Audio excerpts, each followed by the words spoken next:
Hello, today is November 6th, 2015. We're meeting with Mr. Tom Schelly at his home in Greeley, Colorado. My name is Brad Hoops. I'm the interviewer for the Northern Colorado Veterans History Project.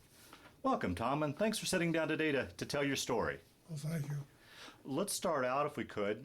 Tell us a little bit about yourself, your date of birth, where you were born, a little bit about your family. I was born May the 12th on the homestead. It's about 18 miles north of Wray, Colorado. And at that time, women didn't go to the hospital to have the baby. I was actually born right on the homestead. Wow. And grew up there on the homestead. Now, brothers and sisters? I had one brother, 2 years older, one sister, about a year and a half, 2 years younger, and then one 12 years younger. Okay. Both the older brother is gone, and my sister right below me is gone. I got the 12-year-old sister in Denver. Yeah. Okay. Well, one question before we get into your military time that I always like to ask your generation. Two things actually around, or particularly where you grew up. One was what memories do you have, and how affected were you by the Great Depression? And two, you were right in the thick of the Dust Bowl. What were those two events like for you? Your memories you have? Well, all I remember is how hard up we were, and we didn't have a car at that time, and we was 22 road miles from Wray at that time.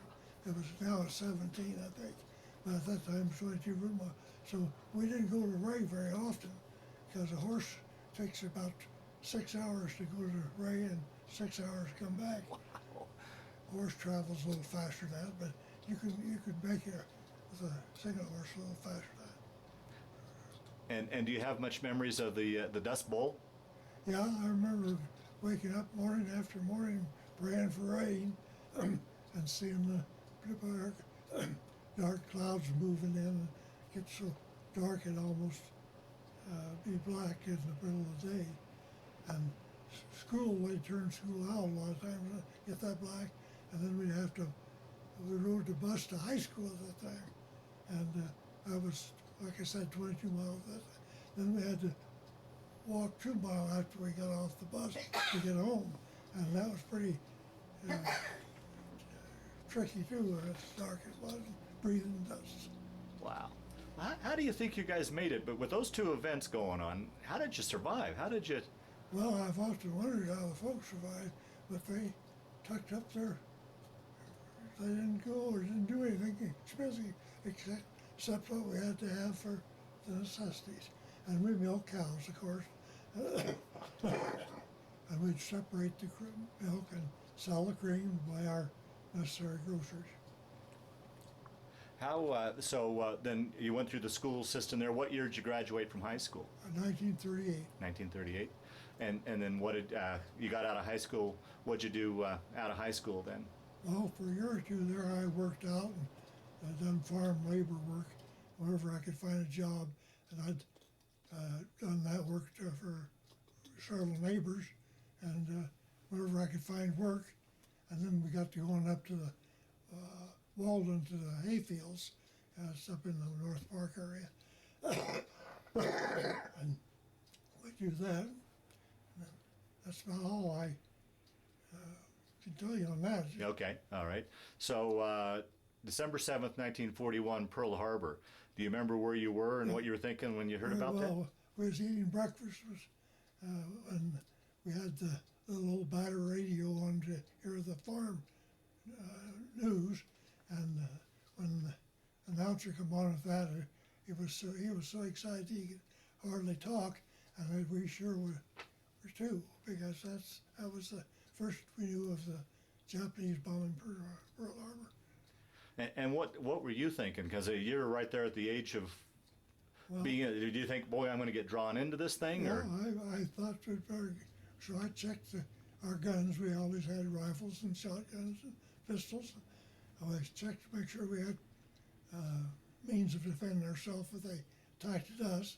And then, of course, after I found out they weren't going to be, on our land, then I got thinking where I should go what I could do to help fight the war. Well, Dad talked me into, he needed me there on the farm to help him with the farm, so I think he got me one farm deferment. Okay. Uh-huh. And I told him not to get another, but I wouldn't accept another.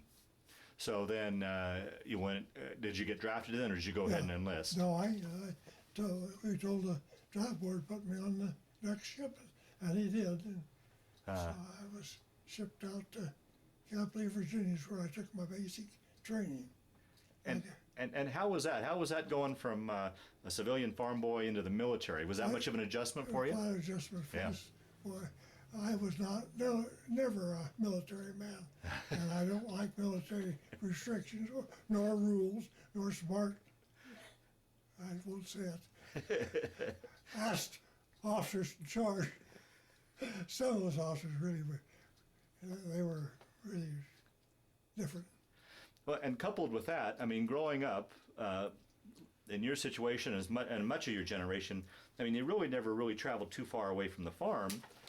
Here you were now half other side of the country. How was that? Was there any tinge of homesickness, or how was that adjustment for Oh, you? it was quite an adjustment to just, but Mother always wrote, and of course they kept us busy in basic training. As soon as they got me through basic training, they shipped me overseas. See, I wasn't in the Army long when I was overseas. When do you know roughly when you went into the service? And Well, I was sworn in, I got it down in my book there. Oh, that's right. I think it was the 1st of September, wasn't it? Around the 1st of September. of 42?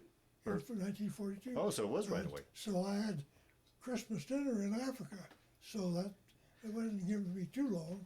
September, October, Yeah. November, about 3.5 months. Okay, all right. So let's talk about that. And I'm going to, for some reason, I want to keep going back to this farm boy from the eastern plains of Colorado. To talk about your trip to Africa, the route, and how you. Well, they loaded us on a plane there at Miami, Florida, and we flew. It took us 3 days to get to Africa. We went down through Puerto Rico and South America, and from South America we went to, Ascension? what was the name of that? Ascension? Ascension? We landed in an island out there and refueled, then went from there on into New Guinea, Africa. And like I said, I go back to this farm boy here. I mean, you talked about some pretty exotic locations. Now you're in Africa. What was that like? Well, that was totally different. Of course, everything was so different that you didn't have time to do much worrying about not liking it. You didn't like it, that's for sure. Or I didn't.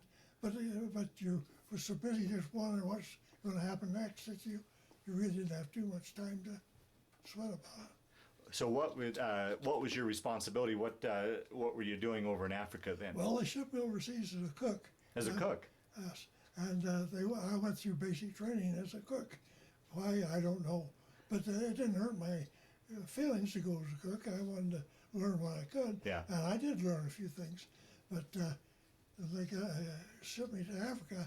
I told pretty explicitly Christmas of 1942 we was cooking the Christmas dinner, and we got to drinking a little too much, and I and the other guy was not really cooks, but we ended up preparing the Christmas turkey.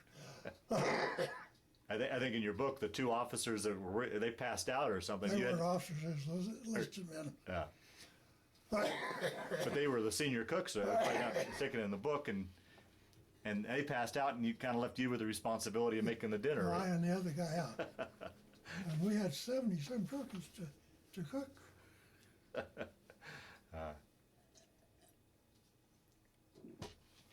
Now, was this was an Air Force base, or where were you? Where were you in Africa? Where were you located? Accra, British West Africa.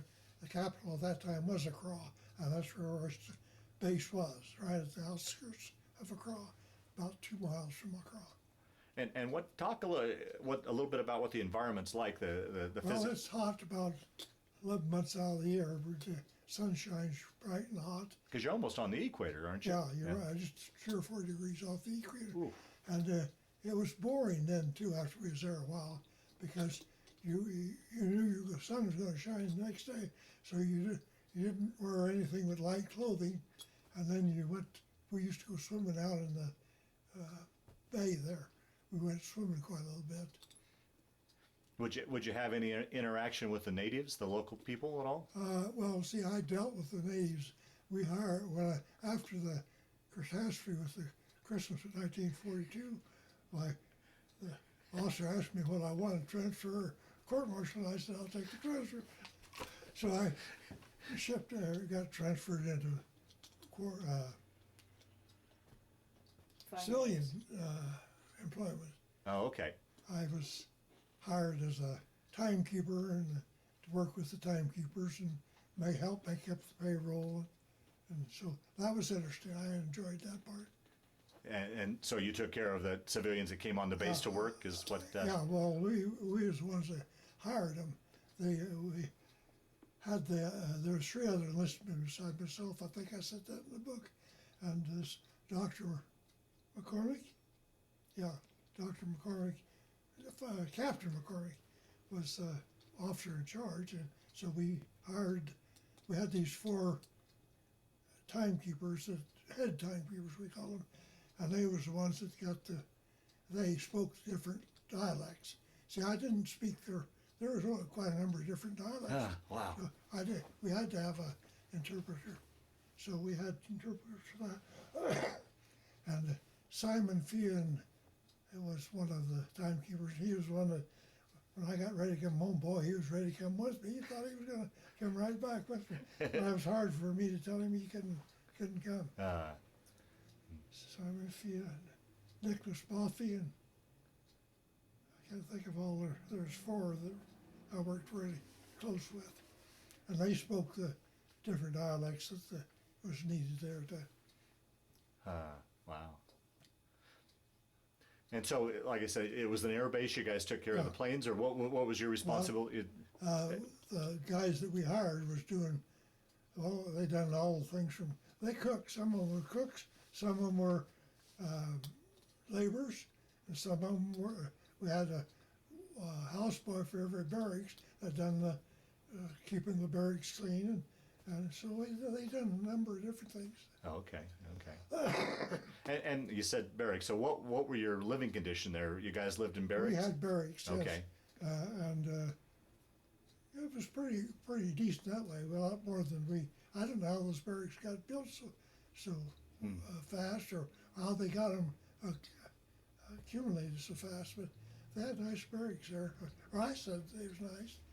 It was more than adequate. Yeah.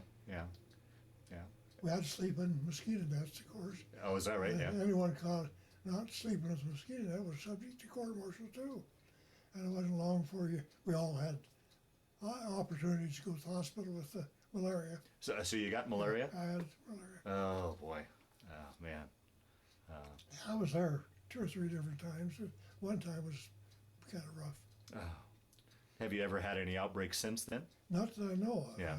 There's times I haven't felt well, but I never went into the hospital. Yeah. What would you guys do when you weren't on duty as far as entertainment and passing the time? We played a lot of cards, played poker, and we played a lot of hand games like horseshoes and swimming. We done a lot of swimming and boat riding. We stole the Tell that story. general's boat one day and went boat riding with it. I told that quite detailed about the 2 natives that we had to go pay for riding the general's boat. Did he ever find out? Not that I know of. Yeah, okay. We never heard any more about it. Yeah. How was it? I would imagine down there you're kind of isolated. How was it as far as getting mail and news from home and just news in general about what was going on in the world? Well, mail was a little slow at first, and it took several days to get a letter from home and to get 1, 2 home and back to get answers. Yeah. Of course, I was always interested in any information from home. I was interested in the farm and livestock. Yeah. Was there any was that your only source of getting news? I mean, were you guys up to date on what was going on in the war and Well, baseball scores? We Or kept pretty up on the war. Yeah, I don't remember now how we got the information. We watched the news every chance we got, or heard the news on the radio, and so we followed the war pretty closely. Because we didn't know that there was only one time we got a report that some unidentified planes were coming in. So we grabbed our rifles. We had our own rifles and fully loaded. Grabbed the rifles and dispersed out in the outskirts of the bush there and waited for attack, but we never did attack us. But there was reports of ships getting torpedoed in the harbor. I can't recall how we found out about that, but that was always a concern, and always a concern that we'd get bombed there too. yeah, You know? right. But we never did. How big was the base roughly, as far as how many men were? Was it a good sized base or a small base? Or It was a average sized airfield. There was a plane landed there and took off pretty frequently. I'd say it must have been about 5,000-6,000 personnel. oh, really? Yeah. And was it more of a transition type? Yeah, moving officers and supplies to the front. That's Okay. what it was. We moved lots of supplies and men and equipment to the front. With all the people coming and going through there, did you ever come across anybody from home or anybody you knew? Or? No, Yeah, I never yeah. did run into any. Yeah. And so then how long were you stationed in Africa? Well, I was Roughly. there, Christmas of 42, 43, and 44. Oh, wow. And back in the spring of 45. I was there about 3 years. 3 years. Wow. And then came home. Was it as like the rest of the war? You only came home when you had enough points, or how did you get back to the? Well, we come back on point system. Yeah. Because the Germans was practically whipped when we come home. They shipped us back as they was going to ship us home, get prepared to go to Japan. Oh, jeez. Yeah. That was so. And while I was home on leave, my first leave I had, the Germans surrendered, which is really pleasing to me. Yeah. And then we was going to get ready to take the Japanese on, and they surrendered in not too long after. Now, when you came back home, did you same route? Did you fly home, or did you just take a ship home, or how did No, you? we flew home. Flew home. Yeah. Okay. Yeah.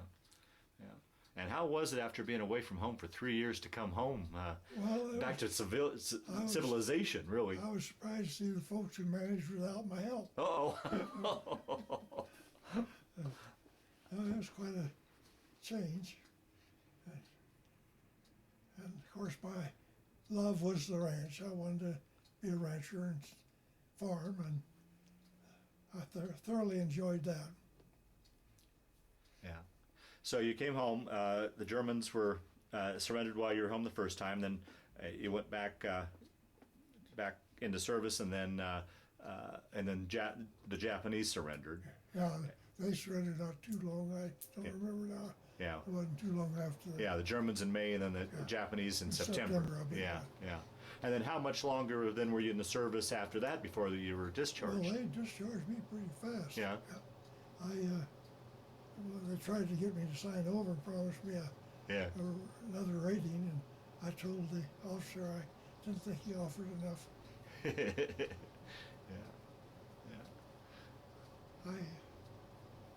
I look back and I had some good experience, and it wasn't all negative, but I surprised that I survived it as well as I did. Yeah. Well, we'll move on to your civilian life or your post-military life, but I want to open it up. I'm sure we just got the tip of the iceberg of your service, and open it up to you guys. If there's any stories he's told over the years that you wanted him to tell that he left out, or Well, I think it's very interesting for him to tell about how many people they paid. He was doing the finance, paying them all the time, and give the names of them. I went into detail pretty much on this book, That's right. but we would go into the Bank of Accra and get our money, and I and the other enlisted man, we done that for a long time. And finally, the general of the base found out how we was doing it. And he said, we have to have an officer do that. So we couldn't do anything without an officer being present. So we'd get an officer. Well, I asked the general, I said, well, where will we get these officers to do this? He said, well, get the transit officers out there. They're waiting to, and the transit office waiting. So you just get them and you use them for whatever time you need to. So it didn't take long to transit officers told let's go to hell. It's not, Well, I gotta suspect it was kind of dangerous. I mean, you guys carrying all that money back to the base could have been held up, I would think. well, we could have been held up. We didn't have any arms, nothing. Carried a suitcase down, got the. Oh, jeez. It scared me to death the first time, but I realized over $100,000 we were carrying cash. Now, could you imagine that? It wasn't our cash. Yeah. It was British Yeah, but still. pound notes, but it was still. Yeah, it was money. Money. Yeah. It scared the socks off me after I. And how many people did you pay? What? How many people went through the line to be paid? Oh, we finally ended up. I think we had 10 or 12 timekeepers, and they had their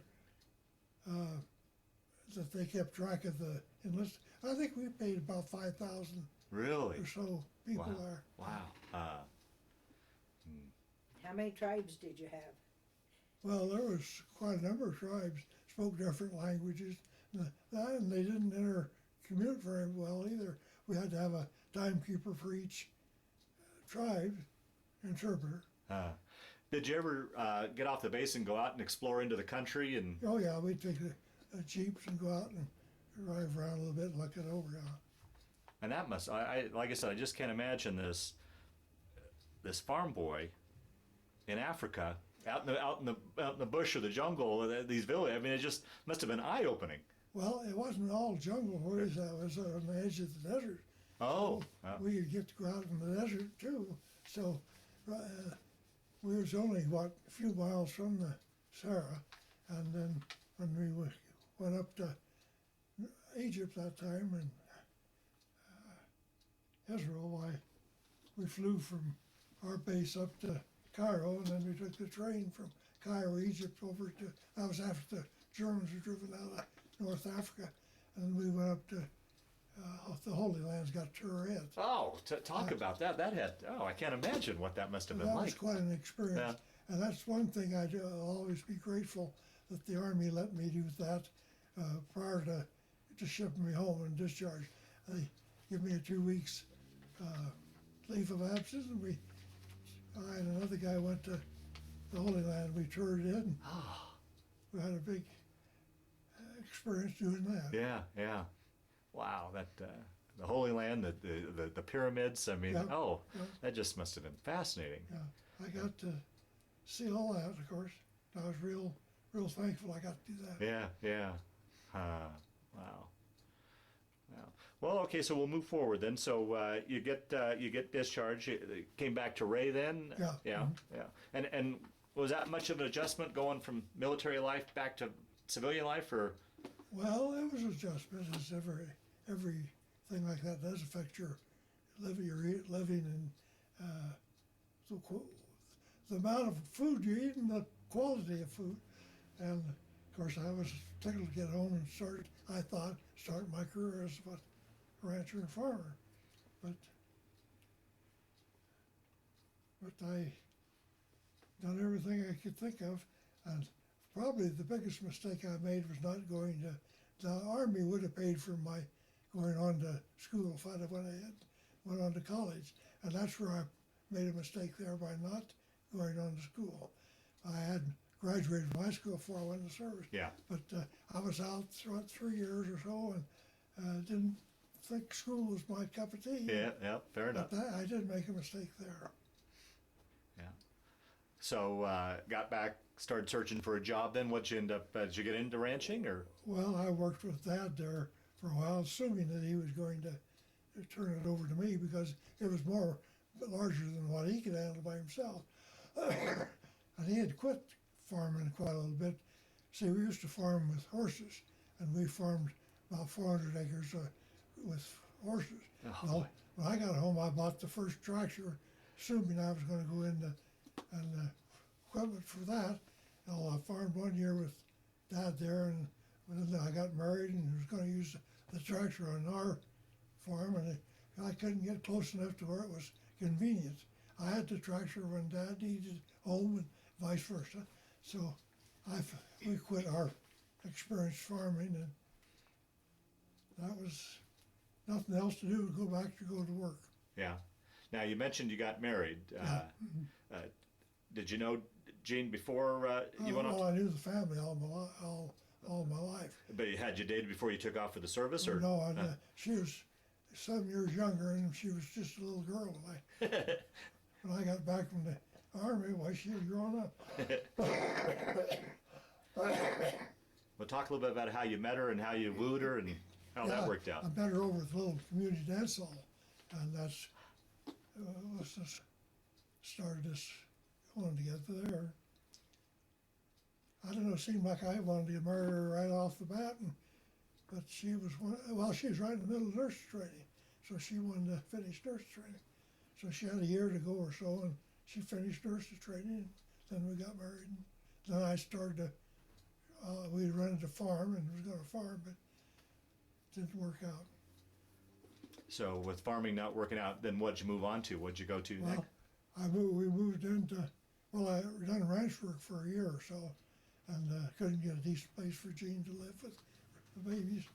And so moved into Wray and got in with the Caldwell Gas and Electric Company, and I drove a propane truck and got a guaranteed salary plus a commission. Well, that would have been a good enough deal if I could have got the company to pay me my commission. Oh. They was a little slow in paying that. So finally I had to get real tough with them, and so they fired me, and I hired out butane propane out of Holyoke, took over they didn't have but they found out about me quitting my job with Caldwell, and they come in and offered me this deal to work for them, and they put in the plant and the truck, and I drove for them there for 5 or 6 years. 14 years. What? 14 years. How many? 14. Well, Elmer Thuringer, I worked for him last. He bought them out later. But I worked for selling gas about 14 years old. I worked on a commission. Sell 20,000 gallons in a month, and anything I sell over that, I get a cent a gallon on. So I done well for at that time. Then we had our family, and we had twin daughters that needed extra help in school. So we looked around and finally found a place in Greeley that offered help with special education that would fit the girls' need. So we moved up here. Then I went through the process of trying to find a job that would make a living up here, which is a little tough too at that time. Yeah. I finally got into meat inspection and stayed with that till I retired. And Doing what? meat inspection. Okay. Because the government. How many years did you do that? Probably. With my military time, 17 plus your military time, so it about was 14 years, 13, 17. 14. And they sent me to school first, and I went through a school in Fort Worth, Texas, and then come back and I worked what they call kill floor assignment for a long time. Then they wanted me to do off the kill floor, so I had to take on the job training for that. So then I traveled Wyoming, Utah, Colorado, calling on different plants that was operating that needed inspection. That had inspectors, but their inspectors wanted vacation or time off or whatever. Oh, okay. So I stayed with that until I retired. Oh, okay. Well, let's talk a little bit about family. Wife Jean, and talk about kids, grandkids, great-grandkids. Well, I had 5 children. The oldest was a boy. Next was the twin daughters. Next was a boy, and the last one was Gloria over there. And we will give them all the education we could to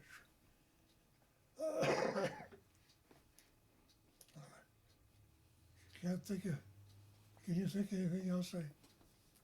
So 5 kids, grandkids? How many We had 10 grandchildren. 10 grandchildren, and now we got 7 great Maybe grand, 11. 11 great grand. Wow.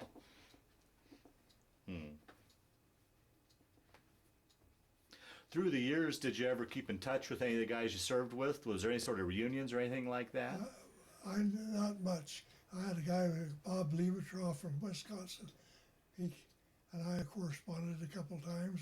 Guy from Weldon Epperson from Garden City, Kansas, come out here one time, and we didn't have any reunions that I know of. Add your visit to Bob. What? Add your visit at Bob's place. Yeah, we went back to Wisconsin, visited with Bob back there. 40 years after the service. Is that right? Yeah. Now, were you in the regular Army or were you in the Air Corps? Air Force. Okay, okay. And was there, were you a particular unit over there? Attached to I mean, what Air Force was it? I'm trying to think. What 8th Air Force. 8th? Okay. Okay.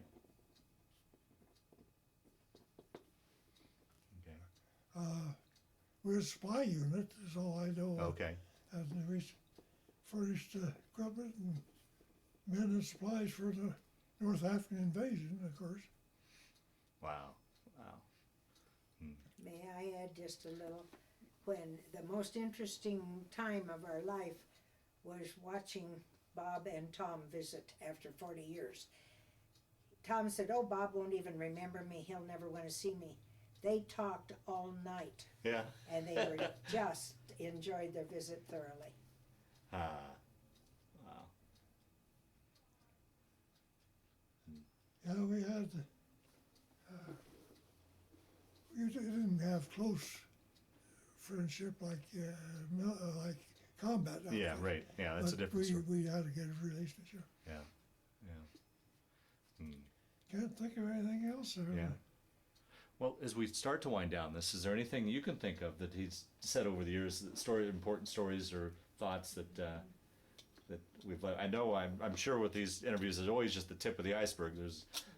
But you know, ideally want to round out your story as best we can, or do you think we pretty much covered everything? He loved to ride horses and break them. Yeah. What? Your horses. Oh, yeah, I always said I enjoyed ranch work. And What? you trained the horses. Well, I used to break horses for the neighbors. Get paid $8-10 a head, and if whenever they could afford to pay me.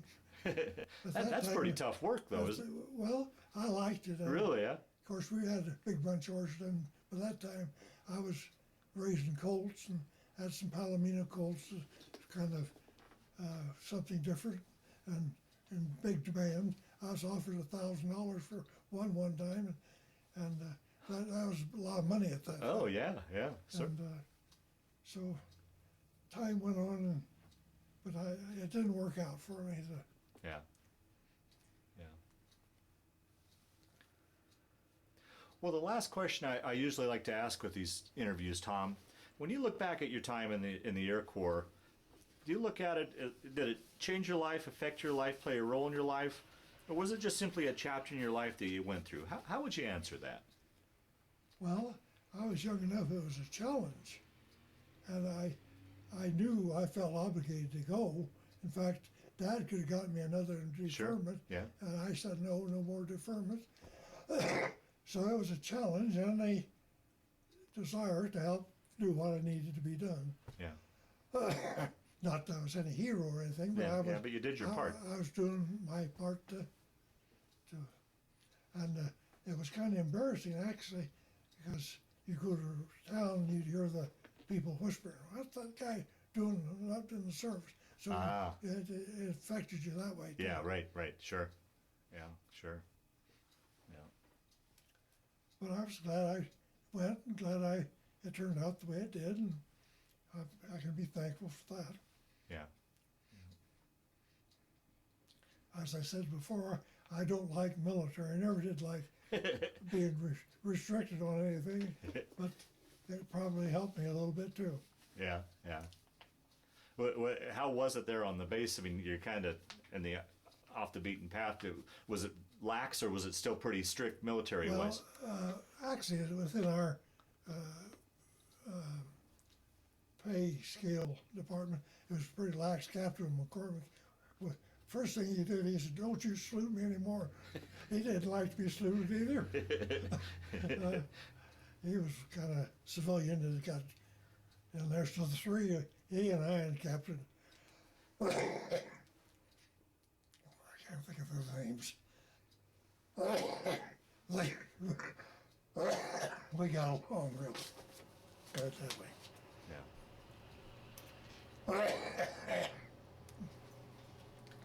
Well, we'll close out this interview unless you can think of anything else you wanted to add to it. Can't think of anything offhand. Okay.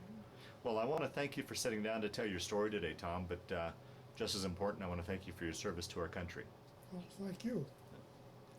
I did appreciate the fact of being able to serve too, and I'm glad I went. I could have stayed out for a while. I don't know. Yeah. But Yeah. I'm glad I told Dad no more deferments. Yeah. I had all I needed.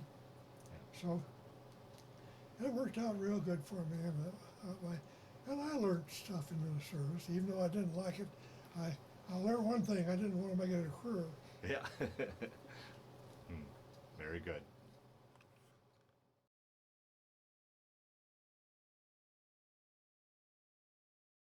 I think that's Africa or Cairo, Egypt, probably. I'm not sure. It was on on our one trip up to North Africa. Okay.